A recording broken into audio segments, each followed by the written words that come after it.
نصیر سے ملاقات کرنے کے بعد واپس گھر جا رہے تھے کہ شیر کی دھاڑ سن لی۔ باوجود موسلادھار بارش اور طوفان کے اپنا گھوڑا شیر کی گرجدار آواز کی سمت موڑ لیا۔ انہوں نے اپنے نیزے پر اپنی گرفت مضبوط کی اور تیزی سے آواز کی سمت گھوڑے کو چلانے لگے۔ تربیت یافتہ گھوڑا آندھی اور طوفان کی طرح جنگل کے درختوں کے درمیان کسی سانپ کی طرح بل کھاتا تیزی سے بڑھتا جا رہا تھا۔ پھر زور سے بجلی چمکی اور سارا جنگل روشن ہو گیا۔ طارق بن زیاد نے دیکھا کہ ایک شیر تھوڑے ہی فاصلے پر دریا کے کنارے ابھری ہوئی چٹان پر کھڑا دھاڑ رہا تھا۔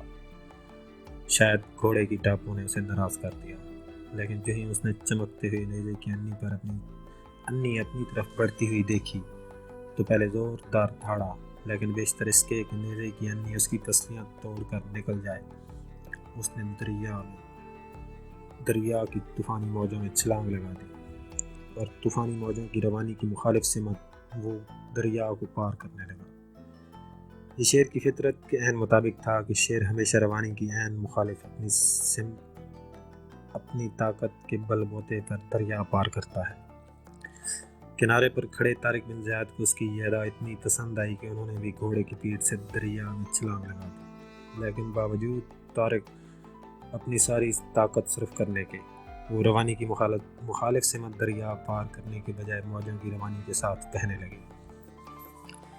آپ نوجوان اور بہادر آدمی تھے، کافی دیر اپنی طاقت کے ساتھ دریا کی موجوں سے جنگ کرتے رہے، لیکن پانی کا بہاؤ اتنا تیز تھا کہ وہ آپ کو بہا کر بہت دور لے گیا اور بالآخر آپ کو ایک مقام پر کنارے جا لگی۔ موسم میں بدستور طوفانی حالت تھی اور موسلادھار بارش ہو رہی تھی، اور طارق بن زیاد دریا کے کنارے پر پڑے بارش سے بھیگتے ہوئے سانس کے تیز چلنے کی وجہ سے ہانپ رہے تھے۔ اپنی سانس درست کر رہے تھے کہ اچانک ان کی نگاہ ایک چٹان پر پڑی۔ انہیں ایسا لگا جیسے چاند زمین پر اتر آیا ہو، کوئی جنت کی حور طوفان کا نظارہ کرنے آسمان سے اتری ہو اور دریا میں ابھری ہوئی چٹان پر لیٹی ہو، یا پھر کسی پری ذات نے یہاں بسیرا کر لیا ہو۔ سیاہ رنگ کی چٹان پر عظیم موہنی صورت والی لڑکی اور سنگ مرمر سے تراشی ہوئی کوئی مورت موجود تھی۔ طارق بن زیاد ابھی محو نظارہ ہی تھے کہ اچانک ایک بجلی سی ان کے خیالات پر آ گری اور ان کے دل کو جلا کر چلی گئی۔ پانی سے ایک بہت بڑی مگرمچھ نے سر ابھار کر اس چٹان پر چڑھنا شروع کر دیا جس پر وہ عظیم موہنی صورت والی پری موجود تھی۔ پھر کیا تھا کہ ایک دفعہ پھر طارق بن زیاد نے دریا میں چھلانگ لگائی اور قوت آزمائی کرتے ہوئے چٹان پر جا پہنچے۔ اس سے بیشتر کہ مگرمچھ اپنے غار نما منہ کو کھول کر اس خوبصورت لڑکی کو نگل جائے، طارق بن زیاد نے اپنی پیٹھ سے خنجر نکال کر اس پر حملہ کر دیا۔ پھر کیا ہونا تھا کہ مگرمچھ نے اپنا رخ طارق بن زیاد کی طرف موڑ لیا۔ زوروں سے بجلی کڑکی اور دہشت کے ساتھ ہی شہزادی فلورنڈا کی غشی کی کیفیت ٹوٹ گئی اور اس نے آنکھیں کھول کر دیکھا جس چٹان پر وہ ابھی بھی بے ہوش پڑی تھی، اسی چٹان پر ایک مگرمچھ اور ایک انسان میں زبردست جنگ ہو رہی تھی۔ اس کے سر سے بہتا ہوا خون بند ہونے کا نام ہی نہیں لیتا تھا اور سر پھوڑے کی طرح دکھ رہا تھا۔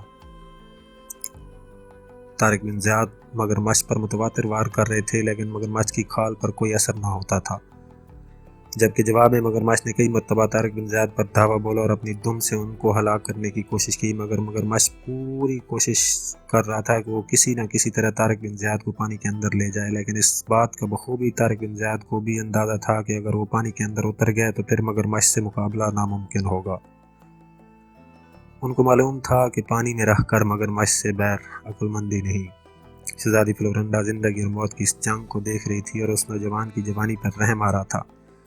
پھر ایک دم اس کے حلق سے چیخ نکلی، ایسے لگتا تھا جیسے اس کی جان نکل گئی ہو یا روح پرواز کر گئی ہو۔ مگرمچھ نے اپنی دم سے ضرب لگا کر طارق بن زیاد کو دریا میں پھینک دیا تھا اور خود بھی چٹان سے دریا میں کود گئی تھی۔ شہزادی فلورنڈا نے مایوسی سے افسوس سے ٹھنڈی آہ بھری اور پانی میں دیکھا کہ ایک طوفان برپا تھا اور اندر سے خون نکل کر پانی کی سطح پر پھیل گیا تھا۔ اس کے بعد فوراً ہی مگرمچھ نے اپنے پانی کے اندر سے اپنی گردن نکالی۔ فلورنڈا کا دل دہل گیا اور وہ سمجھ گئی کہ مگرمچھ نے پانی کے اندر اس نوجوان کو قتل کر دیا۔ یہ جو خون پانی کی سطح پر پھیلا ہوا ہے یہ اسی نوجوان کا ہے۔ فلورنڈا نے دیکھا کہ اچانک مگرمچھ نے پانی میں غوطہ لگایا اور اس مرتبہ وہی نوجوان پانی کے اندر سے ابھر کر باہر آ گیا اور تیر کر چٹان پر جا پہنچا۔ فلورنڈا نے لب کشائی کرتے ہوئے کہا، اف میرے خدا، تم زندہ ہو، تم ٹھیک تو ہو؟ طارق بن زیاد نے سانس کے تیز چلنے کی وجہ سے باریک سی آواز میں کہا۔ ٹھیک بھی ہوں اور زندہ بھی ہوں۔ موت تو اس مگرمچھ کی ہوئی ہے جو تمہیں بے ہوشی کی حالت میں موت کے منہ میں لے جا رہی تھی۔ یہ بھی اتفاق ہی تھا کہ میری نظر پڑ گئی، ورنہ کیا؟ فلورنڈا نے مسکراتے ہوئے کہا۔ طارق بن زیاد نے جواب دیا، ورنہ اب تک وہ تمہیں کھا کر اپنے پیٹ پر ہاتھ مل رہی ہوتی اور ہمیں یہاں ایک پل بھی نہیں رکنا چاہیے۔ میرا اندازہ ہے کہ یہاں ایک قرب و جوار میں انسان کو نوالا بنانے والی مگرمچھوں کی کافی تعداد موجود ہے جو ہمیں شکار کرنے کے لیے دریا سے نکل سکتی ہے، اور پھر ہم ان کا مقابلہ کرنے سے قاصر ہیں۔ اٹھو، جلدی کرو۔ طارق بن زیاد کی پکار، چلو اٹھو چلو، سن کر شہزادی فلورنڈا نے اٹھنے کی بہت کوشش کی، لیکن اب اسے محسوس ہو رہا تھا کہ اس کے سر کے علاوہ بھی اسے کئی ایک چوٹیں ایسی آئی تھیں جن کی وجہ سے وہ اپنے پاؤں پر کھڑی بھی نہیں ہو سکتی تھی۔ اس نے بے بسی سے طارق بن زیاد کی طرف دیکھتے ہوئے بانسی آواز میں کہا، میں شاید اپنے پیروں پر کھڑی نہیں ہو سکتی، شاید اپنی منزل تک بھی اپنے آپ کو نہیں پہنچا سکتی۔ طارق بن زیاد نے جواب دیا، محترمہ، آپ کے لیے اس موسم میں ڈولی کا بندوبست نہیں ہو سکتا، اور نہ ہی میرا گھوڑا موجود ہے جس پر لاد کر میں آپ کو لے جاؤں۔ یہ سن کر موت کے منہ میں ہونے والی شہزادی فلورنڈا کے ہونٹوں پر کچھ وافر ہی مقدار میں ہنسی آئی، اور اس نے قدرے شرارت سے جواب دیا، گھوڑا نہیں تو کیا ہوا، گدھا تو موجود ہے۔ طارق بن زیاد نے حیرت اور بناوٹی غصے سے جواب دیا، جی گدھا؟ آپ کا مطلب ہے میں گدھا ہوں؟ فلورنڈا نے بے بسی کے عالم میں جواب دیتے ہوئے کہا، دراصل ابھی تک مجھے اپنے جسم پر لگنے والی چوٹوں کا اندازہ ہی نہیں، اگر میں اپنے آپ اٹھ کر چل سکتی تو آپ کے ساتھ لینے کی ضرورت کیا تھی؟ طارق بن زیاد کے لفظ ہوں کو ذرا لمبا کیا، تم نے ٹھیک ہی کہا، تمہیں لاد کر لے جانے کے لیے گدھے کی ضرورت ہے، اور وہ گدھا۔ طارق بن زیاد نے رک کر فلورنڈا کی آنکھوں میں اس طرح جھانکا تو وہ ایک نکلی قہقہ شہزادی فلورنڈا کی ہونٹوں سے پھوٹ پڑا، اور اس نے کہا، نہیں، آپ گدھے تھوڑی ہو، آپ تو ایک انسان ہو، اور بہادر اور عظیم انسان۔ طارق بن زیاد نے بات کو کاٹتے ہوئے کہا، بس میں سمجھ گیا۔ فلورنڈا نے تعجبانہ انداز میں کہا، کیا سمجھ گئے؟ طارق بن زیاد نے جواب دیتے ہوئے کہا، یہی کہ مجھے گدھا ہی بن کر تمہیں لاد کر لے جانا پڑے گا۔ شہزادی فلورنڈا نے بڑے اصطلاحی انداز میں کہا، آپ مذاق پر برا مان گئے ہو، حالانکہ مصیبت میں کسی کے کام آنا بہت بڑی عبادت ہے۔ طارق بن زیاد نے جواباً کہا، اوہو، میں تو بھول ہی گیا تھا۔ ٹھیک ہے، اگر عبادت کے لیے گدھا بننا پڑے تو بن جانا چاہیے، آئیے یہ گدھا حاضر ہے۔ یہ کہہ کر طارق بن زیاد نے شہزادی فلورنڈا کو کندھوں پر لاد لیا، اور ہڈیوں پر لگنے والی چوٹوں سے شہزادی فلورنڈا کا جسم کافی زخمی تھا، اس لیے جو ہی طارق بن زیاد نے اسے اٹھایا تو درد کی وجہ سے اس کے حلق سے چیخ نکلی۔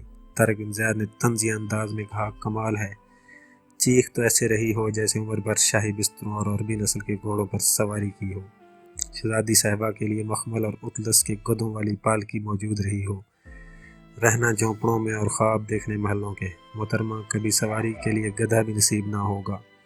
شہزادی فلورنڈا نے پیارے دلکش اور جان لیوا انداز میں ہنسی کو ضبط کرتے ہوئے کہا، آج تو ہو گیا ہے۔ طارق بن زیاد نے ڈرانے کے لیے پھول کی طرح نرم و نازک فلورنڈا کو کندھے سے اتار کر بازوؤں میں لے کر کہا، کیا کہا؟ یعنی میں ہی گدھا ہوں؟ پھینک دوں تمہیں دریا کے کنارے؟ شہزادی فلورنڈا نے چیختے ہوئے کہا، نہیں بابا، میری توبہ، تم گدھے تھوڑے ہی ہو، تم تو نیک دل انسان ہو۔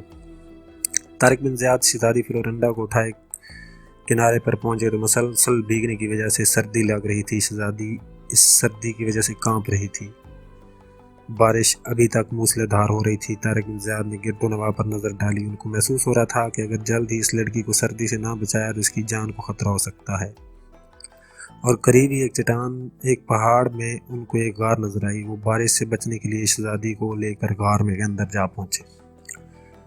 طارق بن زیاد نے سردی سے بچنے کے لیے کانپتی ہوئی شہزادی کو قدرے صاف پتھر پر بٹھاتے ہوئے کہا، تم یہاں بیٹھو، میں کہیں سے گھاس پھوس اکٹھی کر کے لاتا ہوں جس سے آگ روشن کر کے تم کو سردی سے نجات دلائی جا سکے۔ شہزادی نے کانپتے ہوئے کہا، مجھے تنہا چھوڑ کر مت جاؤ، اکیلے ڈر لگے گا۔ طارق بن زیاد نے قدرہ تعجبانہ انداز میں جواب دیتے ہوئے کہا، اب تم کوئی دودھ بھی تھی، بچی تو ہو نہیں، ڈر لگتا ہے؟ ایسا ہی ڈر تھا تو کس نے تمہیں گھر سے نکلنے کا مشورہ دیا تھا؟ خدا کی پناہ ان عورتوں سے، طوفان میں دریا میں اتریں گی اپنی مرضی اور اپنی خواہش کے لیے، لیکن شہزادی نے طارق بن زیاد کی بات کو کاٹتے ہوئے قدر ناراضگی سے کہا، دیکھو اجنبی، اپنے احسان اور مہربانی کو اپنی زبان کے زہر سے ضائع نہ کرو۔ میرے کردار پر کسی قسم کا طنز کرنے سے پہلے یہ یقین کرو کہ آج تک اس قسم کے تلخ الفاظ ہماری سماج سے نہیں گزرے۔ طارق بن زیاد نے طنزیہ انداز میں جواب دیا، بہت خوب، گفتگو سے ظاہر ہوتا ہے جیسے کسی شاہی خاندان سے تعلق رکھتی ہو۔ معافی چاہتا ہوں شہزادی صاحبہ، کیا کروں؟ اپنے آپ کو برا کہنے کو دل کرتا ہے کہ جس نے خواہ مخواہ اوکھلی میں سر دیا۔ اچھا بھلا جا رہا تھا، شیر کی ادا اچھی لگی اور اس کی طرح پانی میں کود پڑا۔ کیا علم تھا شیر کے بجائے گیدڑ بننا پڑے گا؟ شہزادی نے شرارتی انداز میں کہکا لگاتے ہی کہا، تم اور شیر؟ طارق بن زیاد نے شہزادی کو جواب دیتے ہوئے کہا، دیکھو لڑکی، میں ایک سپاہی ہوں اور اپنی شان کے خلاف کوئی بات برداشت نہ کروں گا۔ شہزادی نے کہا، واہ، میں نے تمہاری شان کے خلاف کیا بات کی؟ میرا مطلب تو یہ ہے کہ شیر اور دم کے بغیر، جس شیر کی بات تم کر رہے ہو وہ بھی دم کے بغیر ہی ہوگا۔ طارق بن زیاد نے غار کے اندھیرے میں گم ہوتے ہوئے کہا، نہیں، اس کی ایک چھوٹی سی تھی۔ طوفان کی شدت میں تاحال کوئی کمی نہ آئی تھی۔ غار کے اندر ہی موجود طارق کو خشک گھاس اور بیلیں وغیرہ مل گئی تھیں، جس سے انہوں نے آگ روشن کر کے سردی کی شدت کو ختم کر دیا۔ شہزادی اور طارق بن زیاد کے درمیان آگ کا الاؤ تھا۔ طارق بن زیاد نے اپنا جبہ بھی اتار کر شہزادی کو دے دیا تاکہ اس کی سردی کم ہو جائے۔ اس جبہ سے شہزادی کو بہت سکون ملا تھا، وہ اونگنے لگی تھی۔ بہرحال رات کا پچھلا پہر تھا، آہستہ آہستہ طوفان کا زور بھی ختم ہو گیا تھا۔ طارق بن زیاد جاگ رہے تھے، ان کو جاگ کر اس لڑکی کی حفاظت کرنی تھی اور ان درندوں سے جو ایسے موسم میں پناہ لینے کے لیے غاروں میں چلے آتے ہیں۔ طارق بن زیاد ایک انجانی لڑکی کے حسن سے بری طرح متاثر ہو گئے تھے۔ زندگی میں پہلی بار انہوں نے کسی عورت کی طرف محبت کی نظر سے دیکھا تھا اور ان کے دل نے ایک مرتبہ ان کو بتایا تھا کہ سپاہی تلوار کے بجائے کسی عورت سے بھی محبت کر سکتا ہے۔ وہ تنجا کے حاکم تھے اور اپنے آقا والی افریقہ موسیٰ بن نصیر سے جنگی معاملات میں مشورہ کر کے واپس آ رہے تھے کہ رستے میں اس طوفان نے آ لیا۔ آپ نے اپنے دل ہی میں کہا، یہ آنچ دیتی ہوئی برسات کی رات ابن زیاد کو زندگی بھر یاد رہے گی، جو اس نے آسمانی حور کے قریب رہ کر گزاری، اور پھر بھی اللہ اور اس کے رسول نبی کریم صلی اللہ علیہ وسلم کے راہ پر قائم رہا۔ ادھر اس کے نرم و نازک اور خوبصورت گدوں پر سونے والی شہزادی کو بلا پتھروں کے بستر پر کیسے نیند آ سکتی تھی؟ شہزادی کروٹیں بدل رہی تھی، لیکن آخر کار نیند تو سولی پر بھی آ جاتی ہے کہ مصادق کے مطابق شہزادی کو بھی ان پتھروں کے بستر پر نیند آ ہی گئی اور اس کی حفاظت کے خیال سے طارق بن زیاد رات بھر جاگ